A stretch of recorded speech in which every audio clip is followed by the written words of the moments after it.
Oh, fuck. Wie soll ich das bitte schaffen? Das ganze Semester auswendig lernen und das in einer Nacht?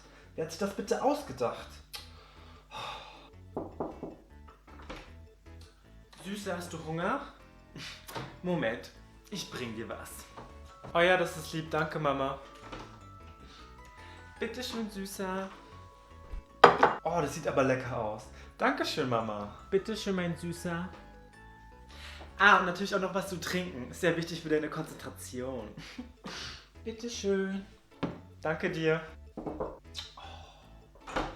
Ah, und kannst du noch später den Müll rausbringen? Der ist nämlich ziemlich schwer. Ja, klar, kein Problem. Mach ich später. Dankeschön, Süßer. Ah, und wenn du eh schon dabei bist, kannst du noch bitte mit dem Hund rausgehen? Die frische Luft wird dir eh gut tun. Ja, klar, mach ich später. Kein Problem. Dankeschön. Fuck, ich hab keine Zeit mehr. Ah, und eine Sache noch. Oh. Geht's dir gut? Du siehst ja so genervt aus. I got a bad feeling about this.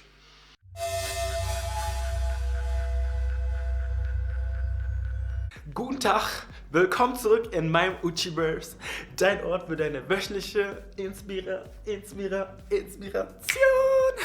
Der ein oder andere von euch weiß bestimmt schon, dass am Sonntag, den 10.05. Muttertag ist. Und lustigerweise ist auch genau an dem Tag der Geburtstag meiner lieben Mutti. Das ist eigentlich immer ganz praktisch, weil da muss ich nur ein Geschenk kaufen und kann mir ein bisschen Geld sparen, ne? Liebe Mami. Nee, natürlich nicht. Kriegt dann immer natürlich noch ein extra Geschenk zum Muttertag. Es wäre natürlich ein bisschen unfair, wenn man deswegen ein Geschenk weniger bekommt, oder? Naja. Oh mein Gott, ich bin immer so aufgeregt vor der Kamera. Es ist einfach, es macht so Spaß.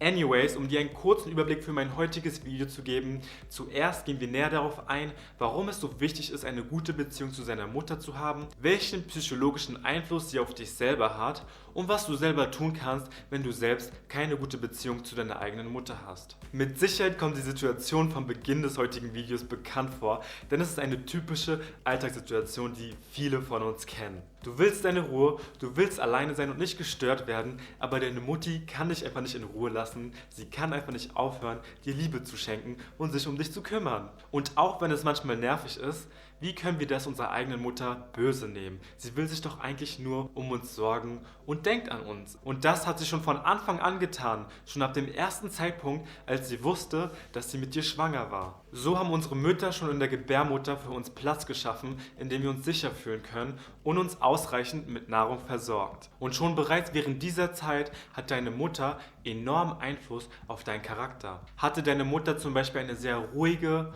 und erholsame Schwangerschaft, führt das mit einer sehr hohen Wahrscheinlichkeit dazu, dass auch du ein sehr ruhiges und gelassenes Baby sein wirst. Auf der anderen Seite, wenn deine Mutter eine sehr stressbelastete und unruhige Schwangerschaft hatte, bist du mit höherer Wahrscheinlichkeit unruhig und ängstlich. Fun Fact: Mütter, die in ihrer Schwangerschaft einem erhöhten Stresslevel ausgesetzt sind, gebären auch mit höherer Wahrscheinlichkeit ein homosexuelles Kind. Woran das genau liegt, erkläre ich aber lieber in einem anderen Video, da es auf jeden Fall den Rahmen vom heutigen Video sprengen würde. Natürlich geht aber auch der Einfluss auf dein Denken und dein Charakter über deine eigene Mutter hinaus. Es kann nämlich natürlich auch dein Vater sein oder eine andere Bezugsperson, die dir dabei hilft, die Welt um dich herum besser zu verstehen und gibt dir so gleichzeitig deine eigenen Visionen und Werte mit, sodass du deine eigene Welt durch die Brille einer anderen Person siehst, ohne es selber bewusst zu merken. So hat deine Mutter, also bleiben wir jetzt einfach mal bei Mutter, um es leichter zu erklären, so hat deine eigene Mutter extrem Einfluss darauf, wie du selber dich traust, in die Welt rauszugehen. Denn wenn du dich selber sicher zu Hause fühlst und deine Mutter dir ein Gefühl von Sicherheit und Rückhalt gibst, traust du dich auch, mehr Dinge auszuprobieren und mehr aus deiner eigenen Comfortzone rauszugehen. Ist das jedoch nicht der Fall, bist du sehr ängstlich und negativ gegenüber der Außenwelt gestimmt und traust dich dementsprechend auch nicht, neue Dinge auszuprobieren und entwickelst dadurch weniger Charakter und weniger an Persönlichkeit. Und besonders in jungen Jahren ist es sehr wichtig, dass wir diese Möglichkeit haben, uns auszutoben, uns kennenzulernen. Denn in dieser Phase unseres Lebens haben wir unglaublich viel Zeit und auch Neugier, neue Dinge zu erkunden und neue Interessen zu entwickeln, um uns als Mensch selber weiterzuentwickeln. Und genau deswegen ist es auch so wichtig, dass Mütter ihren eigenen Kindern genug Auslauf geben und sie nicht zu nah an der Leine lassen,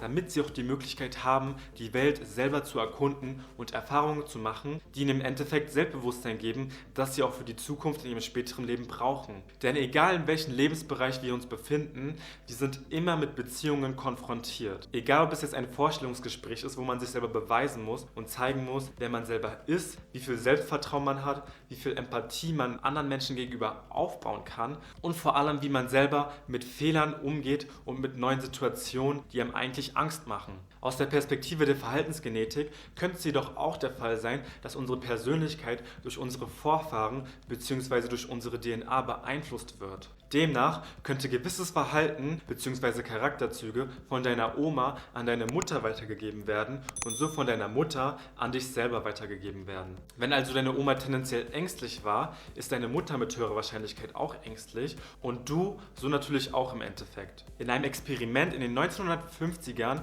vom Hans-Jürgen Eysenck wurden 2 Zwillinge beobachtet und getrennt lebend großgezogen und obwohl sie sich selber nicht kannten und auch keinen Einfluss aufeinander hatten, hatten sie am Ende des Tages gleiche und identifizierbare Verhaltensmuster. Und auch wenn es die Theorie bestätigen würde, dass die Schwangerschaft unserer Mutter extremen Einfluss auf uns hat, kann man immer noch nicht anhand dieses Experimentes genau sagen, ob es nun das Umfeld oder die Schwangerschaft an sich ist, die uns beeinflusst hat. Denn auch wenn die Zwillinge getrennt lebend voneinander groß geworden sind, kann man den Faktor ihrer eigenen individuellen Umgebung nicht komplett ausschließen und muss diesen auch mit ins Experiment als Faktor einbeziehen. Und dennoch, eins steht fest: Diejenigen, die uns machen, sind auch diejenigen, die uns dabei helfen, unseren eigenen Lebensweg zu finden. Oder Uchi!